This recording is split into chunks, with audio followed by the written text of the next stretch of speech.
Good morning and welcome to the David and David on Real Estate podcast. We are today on episode number 187, and we have Ken Wilder joining us again. Ken, welcome back. So good to have you. Thank you, David. It's great to be here again. Well, you know what, Ken, we had on previous episodes, we were talking about how you're using AI to coach, and that's what you do, and how to deal with different personalities and plug all that information in. And we close our episodes a lot of time asking for people out there who happen to be watching or listening to send us questions and feedback. And I'm thinking, you know what? We should just use AI to do that. We don't need people to send us questions and information. Let's just ask AI to give us some feedback, right, David? Why are we wasting our time with real people anymore if we can just interact with AI? Well, Who's David, going to comment on that? yeah, AI is great, but it's, we're doing this for the listeners. We're not, we're doing this for the industry, for the realtors. So it's always great to hear from them as well. Can I make a comment about that? Of course. The CEO, this is a couple months ago, I saw it coming through on my newsfeed. The CEO of NVIDIA, which of course is the motherboard of all AI, said real estate agents are not going to lose listings and buyers to AI. They're going to lose listing and buyers to agents who use AI better than they Ken, I disagree with that statement. do. Do And you? for the longest time, I agreed with it. I agreed with it, but something happened a couple weeks ago that kind of shocked me a little bit. Mm, I walked into my really good friend's house, and him and his girlfriend were arguing. They were in a heated debate, and they had Microsoft Copilot open on the table. And I said to them, "What are you guys doing?" And he looked at me, he's like, "Oh yeah, we're using Copilot every single time we have a disagreement. We open Microsoft Copilot and it Whoa. mediates between us." And I'm just wow. like, "Why?" And he's like, "Listen, it doesn't take sides. It has millions of relationship cases that it can reference. Yeah. And I trust it because when we used to go to the therapist always sided with her." And I'm like, "Oh my God." I'm like, Wow. "That's incredible." And I actually listened in on some of the conversations and what Microsoft Copilot was advising them. And that's when I flipped my mentality and what you just said. And I thought to myself, the first thought I had is if Microsoft Copilot can mediate without taking sides between, a heated debate between a girlfriend and a boyfriend, then guiding people through a real estate transaction where there's no vested interest in the outcome. And this is huge because realtors work on commission, and Right. there's always a vested interest in the outcome because Right. Of realtors want the deal to happen because they want to get paid, right? course. And I thought to myself, wow. Yeah. And for the first time, for the very first time, I actually changed my viewpoint on that. And I said, you know what? If Copilot can mediate between a difficult argument, then mediating a real estate transaction with no vested interest in the outcome is a walk in the park for it. And that's where I really started, challenging that status that the role of the realtor has to evolve. It really has to evolve. It has to change. It has to evolve. And for a realtor to be a transaction facilitator is not going to be good enough for AI not to replace that realtor moving forward, in my humble opinion. So if that's the case and you see AI going there, whether it be 1 year, 5 years, or 10 years, where do you see, how do you see the agent evolving to a point where we still become valuable? That's a very good question. And it has to do with, helping people create wealth through real estate. I think if a realtor can shift from being a transaction facilitator Mhm. to being more of a wealth advisor and Right. guide people on the journey of creating wealth. And look, buying a home is the foundational piece to building wealth. Yeah. Everybody's wealth journey starts with buying a home, right? Like that's the foundational piece. And Canadians are pre-convinced on the notion that their home is their biggest investment. So all we're talking about here is really amplifying or compounding that feeling. And Canadians are pre-convinced on this. Like the average Canadian understands that for them to level up, they need to own more real estate. But our industry hasn't caught up with that feeling yet. Realtors don't look at real estate as a tool to help their clients reach the next level and build wealth. They look at it as a transaction. They look at it as a commission check. They look at it as, hey, you need to move. I'm going to help you through that process, and then they reinvent themselves with the next client. But I think if the role of the realtor can evolve to being that professional that helps people achieve their financial goals through real estate as a tool, I think that's a lot harder to replace. And I think moving forward, as a professional, they can really move the needle a lot for their clients. Um, and I think, we're going to see that that's where the real estate industry transitions to. And there's a couple of really huge announcements coming that I can't say anything about, but it's going to be really big. I So love where you're going with this, David. yeah, This actually speaks to a podcast we did before about when we talked about educating the seller, the move up seller, as to why uh, moving up in a down market is to their extreme advantage. yeah, I mean, we're really focusing on the numbers, and the numbers, look, at the end of the day, that's what matters to the individual person, is like, the size of your mortgage, what your finances are like, what your future is going to be like, building a legacy, And building how we can become generational wealth, creative, how we can become creative on the mortgage side. how we can help clients, look at their home from a creating wealth perspective, instead of just getting them in through the door. Right. Realtors don't talk about that enough, and don't look at that side of the transaction enough, and don't bring that value to the table. And I think if we can reposition the realtor to be that beacon for their clients, I think the industry is going to change, and I think um, people are going to learn to respect realtors in a completely different way. So the word that comes to mind is shifting from a salesperson to a consultant. 100%. Yeah. Yeah, But yeah. it's So funny, that, in my opinion, that's kind of what I'm working on right now, and the shift that I think the industry needs. And yeah, there's going to be some really huge things happening down the pipeline. And there's some huge people getting behind this idea, and I think we really need it right now more than ever. Well, I'm glad we've met then, David, because this sounds exciting.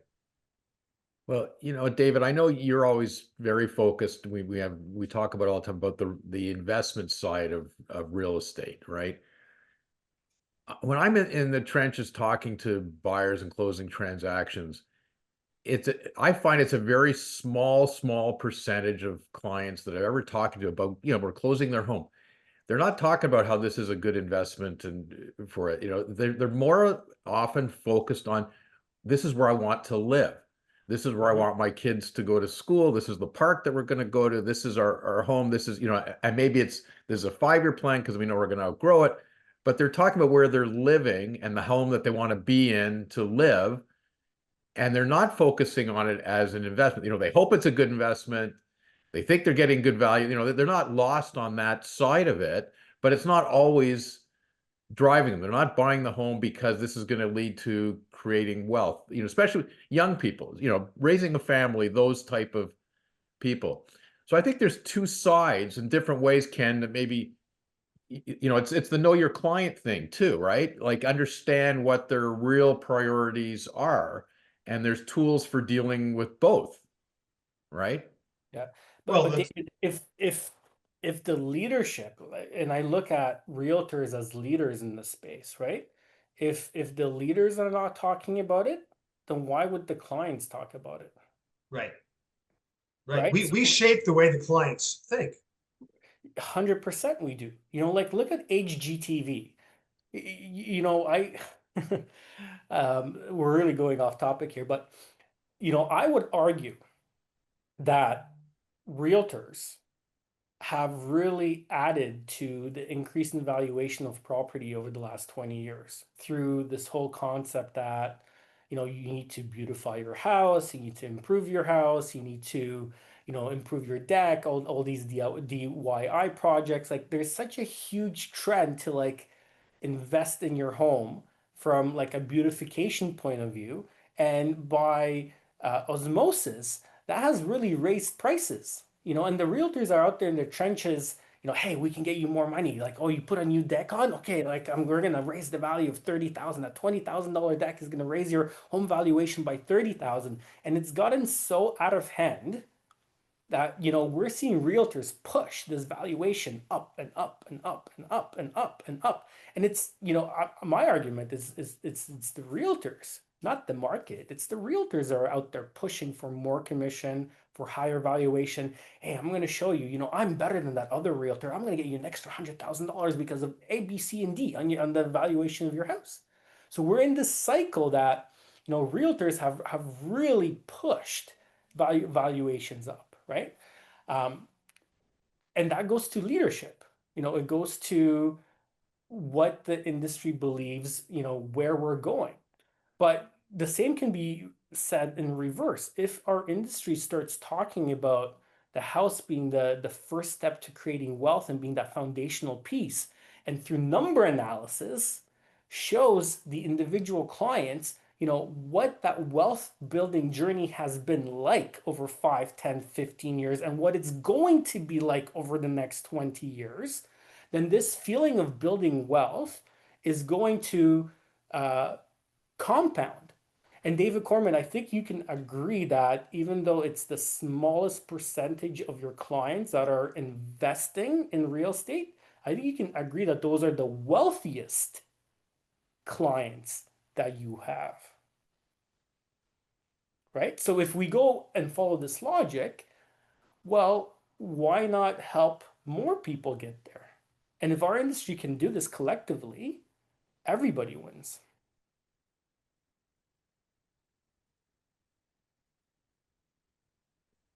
Well, I'm not arguing at all that everybody that owns a home should be looking at the value and how, they should have that from their agent. But the point I was making is we have to understand the priorities of the clients that we're dealing with and emphasize that. Get to know your client, understand what's really, really important to them, and give them all the value you can, use all the tools you can, and understand, but you make it customized for what their needs are, what they're really looking for. And sometimes it's almost like, by the way, by doing this, it's meeting all your goals. You're by the school you're going to be, the neighbors you're going to have, the community you're going to have, the social programs you're going to have, you're checking all those boxes. And by the way, look at the valuation here. And if you stay in this house for 5 years, here's the projection from it. Here's how you're going to be able to step up to the next one. So I think you got to use it all and use those tools. It's just a question of the emphasis you're going to put on in the way you're dealing with that particular client. And sometimes it's two different clients. It's the husband and the wife, totally different objectives, right? The wife's focused on the school and the parks and the community, and the husband saying, how much money are we going to make by living in this house, right? You got to do both, right, Ken? I agree. David, there's going to be a certain percentage of the population that's going to eat up what you just said. They're going to love it. And a certain percent of the population, it's going to. Now, because you're so in tune, David Gorski, in that regard of building wealth, if I do a presentation to you with regards to that, you'll eat it up. But I don't know if you're David Korman or David Gorski, if your wives would eat it up as much as you guys would. So right. To David K's point is that it is personality dependent, but there's definitely a large percentage of the population that if we can lead them down that way, where we can show them wealth building potential, yeah, there's huge potential in that regard. Right. Yeah, like I think you meet all their needs, and in addition, you never lose sight of the fact, but this is going to be the greatest investment. Just, this home is going to be great. You're going to love living here. You're going to love everything about it. But by the way, this is going to be a great investment for you. Here's why. Right. And here's how it's going to help you build wealth. And here's what we're going to do a couple of years from now. We're going to reassess it. We're going to help you get the next property. Like David, I think you always have that conversation too, 100%, right? 100%. Yeah, like, I mean, one can't replace the other, right? But I think Right. just shining a bit more focus on that wealth building aspect of real estate, I think is going to open up a lot of doors and 100%. create a lot more opportunities, right? And I think, David G, can I ask you a question? of course, Within that wealth building opportunity, how much focus is there on the flexibility and creativity in financing that property? a lot, because I mean, without the financing part, you can't do the deal, right? So Right, we talk a lot about vendor take back, rent to own. We talk a lot about, qualifying your clients. We talk about a lot about, interviewing the right professionals to make sure that they have the knowledge and know how to finance creative and difficult deals, right? Because without the financing aspect, you can have the greatest deal in the world, but if right. you can't close the deal, then that greatest deal in the world doesn't mean anything. Well, not so much from a closing deal perspective, but from a perspective of paying that mortgage down faster, Yeah. which in and of itself is wealth building. Yeah. Well, it's Right. one of the major profit centers as well, right? There's 8 profit centers when you're investing in real estate, and mortgage paydown is a huge profit center that Absolutely. our industry doesn't talk enough about, right? But as long as you have cash flow positive rent, then the mortgage paydown aspect is huge because you literally have a tenant that's paying down your mortgage. So in addition to all the other 7 profit centers, you have mortgage pay down happening automatically in over 25 years. That mortgage is going from 80% loan to value down to zero, and it's happening automatically and systematically behind the scenes. So it's Right? it's a very powerful profit center as well. Yeah, absolutely. And then you have multiple properties, which you can become creative within those. Yep. And then you have situations like now where if somebody's renewing their mortgage at a higher rate, now what do you do? And there's various flexibilities and various things that we can do to mitigate that to mitigate that. So there's lots of opportunity within that. I think the basis of it that here's something I don't think I've ever shared with you guys. Many years ago, I was a mortgage broker, and so becoming creative within that arena became something of a it's something that I enjoyed. So splitting a mortgage as an example. To mitigate the risks of getting into a mortgage today that would be higher than it would be tomorrow or in 2 years from 2 years from now. So there's a lot of flexibility, a lot of creativity that we can create within the mortgage, designing a mortgage in and of itself. Yeah, and that's a buyers have real fears. Buyers, they're buying for their own personal use, their homes have a real fear right now. Like, okay, let's say I can get my fabulous agent showed me all the numbers and I can afford to buy this house, even though I think I'm stretching, but my mortgage is at 4% or whatever it is right now. And okay, it's doable. But what happens 3 years from now when it comes for renewal and the economy's changed and we're back to 8%? Can I afford to live in this house 3 years from now if I go from 4% to 8%? And a few years ago, people, it wasn't a big factor because it was going from 1.8% to 2.2%, or like it was more on the margin. But now you go from 4% to 8%, all of a sudden you can't afford that house. I don't want a position where 3 years from now I can't afford the house that I love for all these other Yeah, reasons, right? So yeah. what are you telling them, Ken? Well, I hate to geek out on this again, but I think that if you understand how a mortgage is structured, it may give you some insights into how to work around it. So at the very basics of a mortgage is calculated semi-annually and not in advance. Okay, what does that mean? That means you paid in arrears, which means you're paying interest upon the interest, and it's calculated semi-annually, which you're paying interest on interest again. So it is one of the worst for the consumer, one of the worst debts that you can possibly have, because when it's stretched over 25 years, as everybody knows, is that it takes the first 5 years you're paying all interest, Hmm. and it's so heavily weighted in favor of the bank. What people don't understand is that the posted rate, let's say you're getting a mortgage at 5%. Well, if you calculate it, it's not 5%, it's considerably higher because of what I've just shared with you. So very often it may pay you uh, uh, to refinance it differently. So as an example, is to get a HELOC. And if you can't afford the entire HELOC, a portion of it to be a HELOC. Now I'm just sort of scratching the surface of a number of different potentialities here. But David Korman, I hope that sort of touches on your answering your question. Right.